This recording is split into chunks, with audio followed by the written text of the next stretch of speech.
Madam, आता जो कचरा प्रकल्पाचा विघटन प्रकल्प जो होणार आहे त्याला विरोध होतो, तर त्याला आपलं काय मत आहे? मुळात आधी MRDCने रजिस्टर अग्रीमेंट करून आपल्याला जी नगरपंचायतच्या ताब्यात जागा दिलेली आहे त्यावर जो प्रोजेक्ट होणार आहे तिथे आपण काही मुळात कचऱ्याचा डम्पिंग ग्राउंड असं काही करत नाही आहोत. तिकडे कचरा असं लोकांचं मत आहे की तिकडे डम्पिंग ग्राउंड करणार किंवा तिकडे कचरा नेऊन साठवणार, तर तसं काही होणार नाही आहे. त्याच्यावर फक्त प्रकल्प होणार आहे. तर त्यांचा आधी मी लोकांचं पहिलं म्हणजे जो गैरसमज आहे तो दूर करू इच्छिते की तिकडे काही डम्पिंग ग्राउंड आपण करणार नाही आहोत. कचऱ्यावरचा प्रकल्प आहे तो आपण तिथे सुरू करणार आहोत. जी जागा आम्हाला MRDCने आमच्या ताब्यात दिलेली आहे त्याच्यावर आपण करतो. आणि या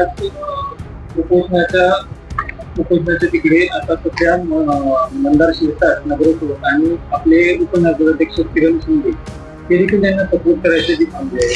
आपल्या त्याच्याबद्दल काय साहेब बघा, मुळात आधी आपल्याला जो हा MRDCने दिलेला जागा जी दिलेली आहे त्याचा व्यवहार 28 एप्रिल 2022 या दिवशी पूर्ण व्यवहार त्यांचा झालेला होता. तेव्हा मुळात सत्तेवर मी इथे नव्हती, नगराध्यक्ष म्हणून करोल मॅडम होत्या आणि मंदार शिरसाट हे उपनगराध्यक्ष म्हणून होते. त्यावेळी त्यांनी मग विरोध करायला हवा होता आणि शिंदे पण तेव्हा तिकडचे नगरसेवक होते, स्थानिक नगर, तेव्हाच विरोध करायला हवा होता. आता करून उपयोग काय आहे? त्यांच्याच मुळात ते जेव्हा होते तेव्हाच जागेचा व्यवहार करून MRDCने आपल्याला जागा ताब्यात दिलेली आहे. आणि जसं आमदार साहेबांनी सांगितलेलं आहे की तिकडच्या स्थानिक लोकांशी त्या दिवशी त्यांचं बोलणं झालं की कोणताही प्रॉब्लेम त्यांना नाही होणार, कोणताही त्रास नाही होणार असं आपण प्रोजेक्ट उभारणार आहोत तिकडे. त्या दृष्टिकोनात आम्ही पुढे वाटचाल करतोय. ग्रामस्थांचं म्हणणं होतं की डेमो दाखवायला आमदार साहेबांनी सांगितलेला, मात्र नगरपंचायतीने पाठवला नाही सर, काय त्या दिवशी जेव्हा ग्रामस्थांनी आमदार साहेबांची भेट घेतली तेव्हा त्याच दिवशी संध्याकाळी 4 वाजता रेस्ट हाऊसला, MRDC रेस्ट हाऊसला आपण तो डेमो दाखवणार असतो, जो आपला प्रोजेक्ट आहे तो दाखवणार असतो.